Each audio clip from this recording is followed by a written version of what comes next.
Jadi teorinya sebenarnya makin banyak agama di negara kita, makin enak kita karena libur kita makin banyak. Jangan ditepukin.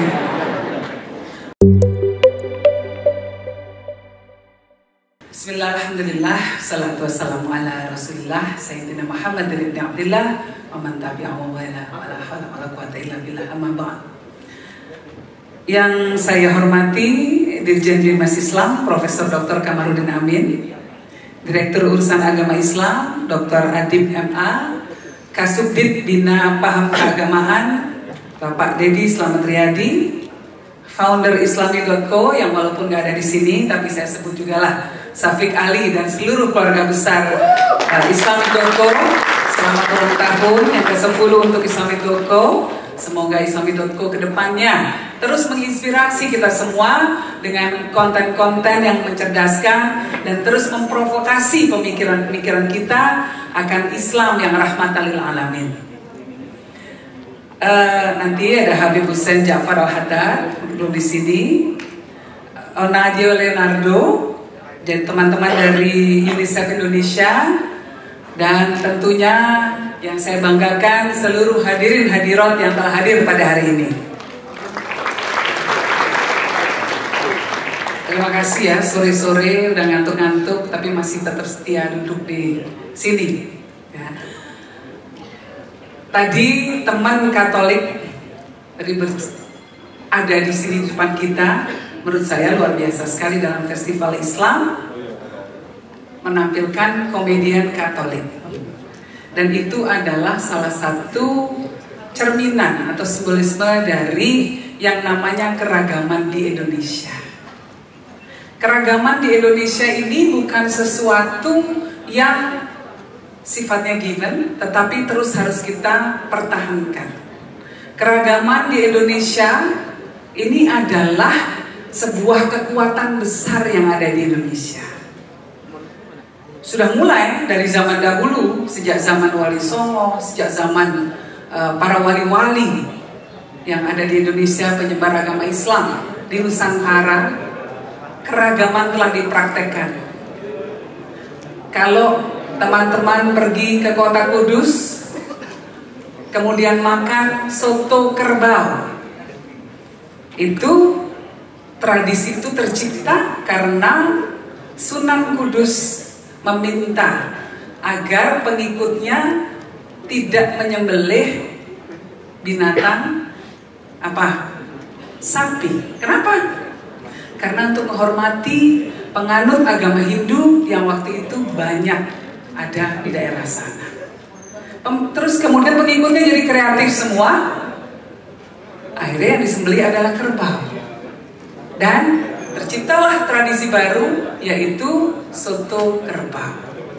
Jadi yang namanya keragaman ini sesuatu yang sudah ada di Indonesia dan terus kita pertahankan sampai sekarang. Nah, ini adalah sebuah kekuatan di Indonesia, tidak boleh disia-siakan. Kenapa? Di negara lain belum tentu seperti ini. Saya sering diundang ke luar negeri. Salah satu negara yang pernah mengundang saya adalah sebuah negara di Eropa. Di sana yang namanya masyarakat beragama itu susah sekali hidupnya. Mereka tidak diperkenankan untuk mengekspresikan kebebasan beragamanya. Ekspresi-ekspresi beragamanya tidak boleh dikeluarkan di ruang publik. Misalnya di sana ada seorang perawat bekerja di rumah sakit milik pemerintah, kebetulan seorang muslimah pakai jilbab. Maka kalau dia mau masuk ke rumah sakit, jilbabnya harus dicopot. Demikian juga kalau ada dokter misalnya, kebetulan Katolik yang taat mau pakai kalung salib, mau masuk ke rumah sakit, kalungnya juga mesti dicopot. Nah, di Indonesia bebas, mau pakai jilbab boleh, nggak pakai jilbab silakan, mau pakai salib oke, ringtone-nya adzan oke. Di sana nggak bisa. Direktur perusahaan besar, menterinya ada yang muslim, Tapi kalau menterinya mau sholat di kantornya yang adalah fasilitas negara, nggak boleh, susah. Nah, Indonesia berbeda. Saya katakan kalau di Indonesia kami berbeda. Di Indonesia ini yang namanya keberagamaan justru sangat dihormati. Di sini orang bebas mengekspresikan agamanya. Bahkan negara memfasilitasi para pemeluk agama. Presiden datang ke Maulid Nabi, wajar. Gubernur pergi ke acara Natal, biasa. Wali kota datang ke acara Waisak. Salah satu tugas kewajiban untuk mengayomi umat beragama di masyarakatnya, di lingkungannya. Bahkan saya cerita, di Indonesia itu kalau ada hari libur agama, hari raya agama, semua libur. Semua libur. Mau hari raya Idul Fitri, yang Kristen ikut libur. Mau Natalan, yang Islam ikut libur. Hari raya Nyepi, yang Kristen yang Islam ikut libur juga. Jadi teorinya sebenarnya makin banyak agama di negara kita, makin enak kita karena libur kita makin banyak. Jangan ditepukin. Kayaknya ini kamu, saya khawatir aja kalau tepuk tangannya paling keras, bosnya ada di sini. Terus lihatnya kok tepuk tangannya keras banget, maunya libur mulu, kapan kerjanya gitu. Nah, Indonesia seperti itu. Kenapa? Karena di negara kita punya prinsip-prinsip dasar, kita punya filsafat mendasar bangsa kita, dasar negara kita, namanya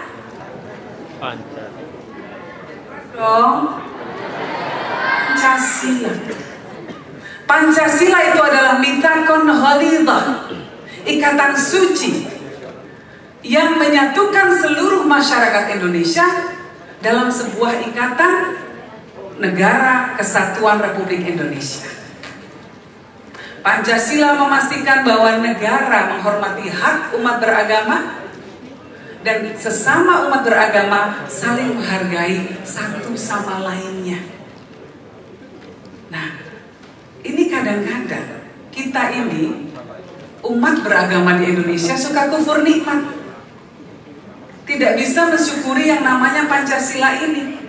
Padahal begitu pergi ke negara lain, bingung. Di negara yang tadi saya ceritakan, saya pernah ditanya sama orang-orang Islam di sana, gimana kabarnya soal daging halal di Indonesia? Daging halal? Nggak ada masalah, biasa aja di Indonesia daging halal. Kenapa? Memang di sini ada masalah? Iya. Daging halal di sini menjadi polemik politik. Orang kalau jualan daging halal dianggap tidak patriotik. Orang, apalagi kalau makan daging halal, udah dianggap dia mementingkan identitas agamanya, bahkan bisa-bisa dicurigai sebagai teroris. Di sana orang Islam kalau mau menyembelih daging kurban susah.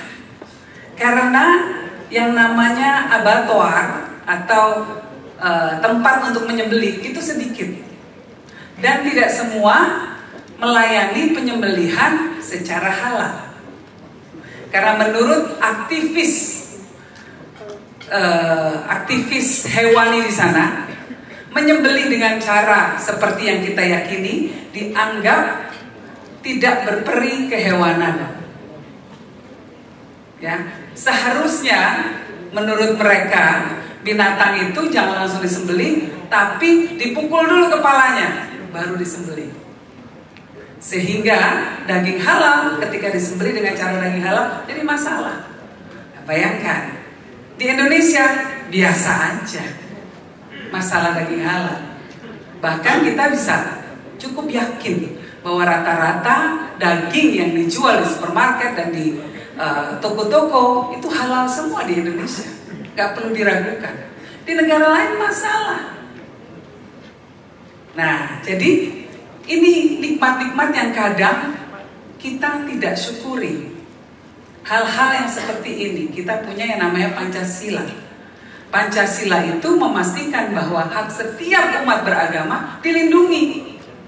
Kita tidak saling menyerang satu sama lain, tapi kita saling menghormati keyakinan masing-masing.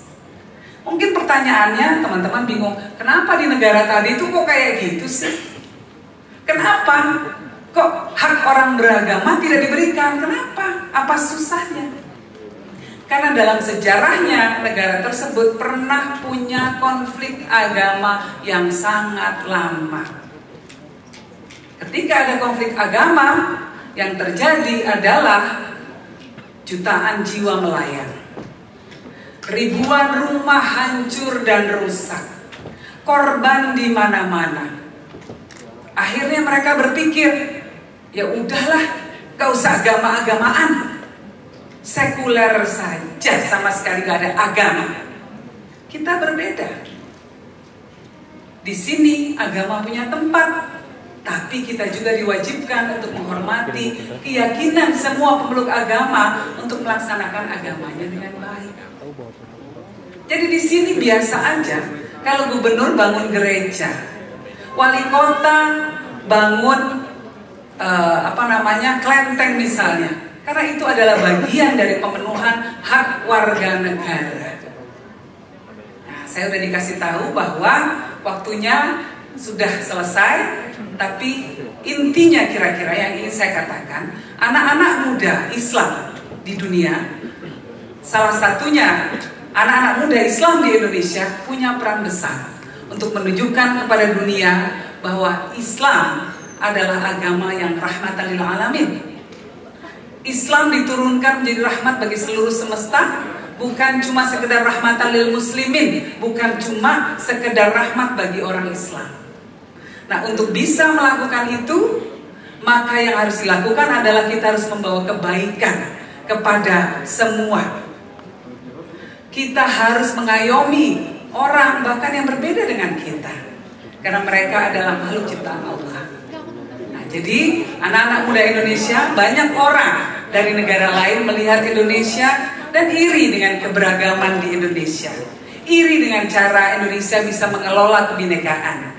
Kalian adalah duta-duta bangsa, kalian adalah duta-duta agama, kalianlah yang akan menunjukkan kepada dunia bagaimana sesungguhnya seorang muslim.